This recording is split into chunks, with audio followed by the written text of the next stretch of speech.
Hello Pandas, Peter von Panda here. I'm super stoked. I just got a delivery from FedEx and it's the Prong Pocketplug for the iPhone 5. I am unboxing it as you see it. This is a device, it's a case actually for the iPhone 5. I believe they make it for the 4S too. It comes in three colors, black, white, and kind of this black gray, kind of stormtrooper-ish looking thing. Nice small packaging here, but I wanted to open it up and show you.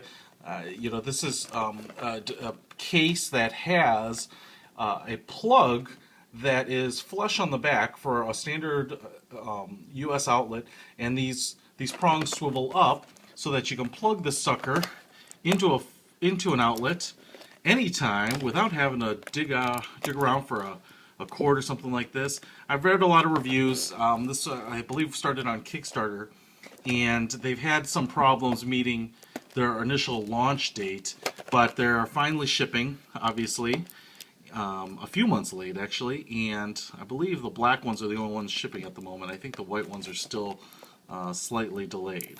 But got a lot of great reviews, and I wanted to show it to you because and actually see how well it works. So it comes with this case. It comes with a micro USB cable. Yep, because even though it has the lightning connector inside for the phone, it uses a micro USB plug here to recharge. So I believe this just pulls apart. Okay, it does. Your iPhone 5 will just slide in like this. It's a pretty tight fit. Definitely some friction there. That's probably all that's going to hold it in. And then this goes down. It looks like there's a little kind of physical clip right below it. One of the things that obviously has been said about this as people look at it is the case is pretty thick, and basically it's kind of to even out this big hump where the plugs are on the bottom.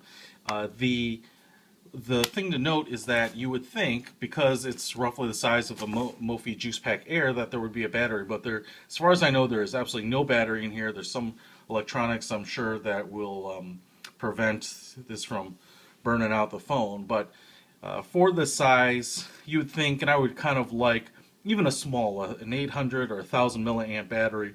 Just be nice to have that extra juice in the case built in, because it certainly seems like there is the space. Although, I don't know about the engineering there, that may actually be taken up by electronics of sort. You just, I know in the initial designs they were going to have like a spring release mechanism, but that didn't make it into the final design. You just lift it up with your finger. They are synchronized. There must be a little gear in there that keeps them synchronized and kind of creates a tension so they don't flop around. This will plug into the wall. Obviously, I've seen it on their website plugged in vertically, and I'm sure it could also, you could flip it upside down as well and plug it into an outlet. What I want to do is give it a shot, as you probably saw on my Hyperjuice plug, that it won't plug into those outlets that are horizontal, and that's what I'm going to give it a try. One of the things I'm worried about is because these aren't really molded together and there isn't maybe as much physical strength behind these, I'm kind of worried about it torquing and twisting on those prongs, but I'll give it a shot and see how I feel. Otherwise, the fit and finish of the case is nice. It actually has a little bit of weight. Feels a little bit like an OtterBox. It's kind of a ruggedized case. It's got that kind of matte, kind of velvet finish. I feel like that's kind of the plastic that might scratch over time, but otherwise, it looks good. The openings for the speakers on the microphone don't flow through the bottom. They are actual cutouts here that will kind of redirect the sound and pick up the sound from the front. Headphone jack here. I believe in the package it actually comes with this headphone jack extender, because if you use a fairly thick 3.5 millimeter plug, it probably won't fit all the way in there, so you're gonna have to use this. But if you use a really thin one, and my guess is that maybe actually the OEM Apple headphone jack might fit in there. I don't have one on me to try, but if it doesn't, it does come with this, which is nice.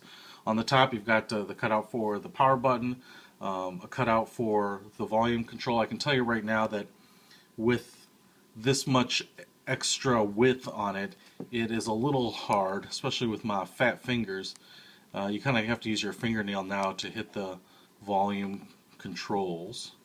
But other than that, it looks pretty clever, and it will be nice, especially when you want to throw this into an outlet and get a little juice. It's going to be nice. The only thing that, again, on the Mophie Juice Pack Air and pretty much all these other cases that allow you to pass through the electricity into the lightning port, is one of the drawbacks is they basically default to this micro USB cable, and I think the reason is cost and maybe licensing. But one of the things I don't like about this is if you have an iPhone, iPads, and a lot of other Apple devices, you're probably already using lightning cables everywhere. I've got one in my car, I've got one in my office, etc., and you've got those, and now you're going to have to pick up, you know, a micro USB cable to keep in those places and kind of duplicate it, especially if you and multiple other people in your household have iPhones and you have the ubiquitous lightning cords all over, lightning cables all over. It's going to just require you to double up, and that's a little annoying. But I wish they would just make it available with a lightning port here as well. All right, let's go ahead and plug it in, verify it works first. I am going to throw it into this not very well lit vertical outlet, plugged in. All right, and look at that. It is absolutely charging, and I just installed iOS 7 today, so that's their new Apple charging symbol, but no problems there.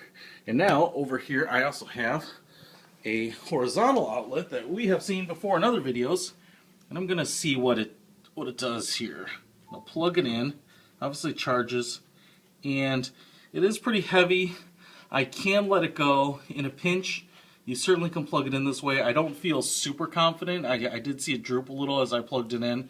One of the criticisms that I had on this and other ones like the Hyperjuice plug is that if they had just moved this a little more to the center, I understand the ergonomics aren't great, but at least it would have kept the phone more balanced, and so you can use a vertical or horizontal plug, and it won't distort or stress the prongs as much. Again, I know there are some limitations, and what it does is it always covers up that second plug no matter what kind of orientation the outlet has, but it's a trade-off, and a pretty minor one at that, I think. So anyway, Peter von Panda, the Prong Pocket Plug for the iPhone, and you can get this at goprong.com and other fine retailers that will eventually carry it. So check it out. Cool device.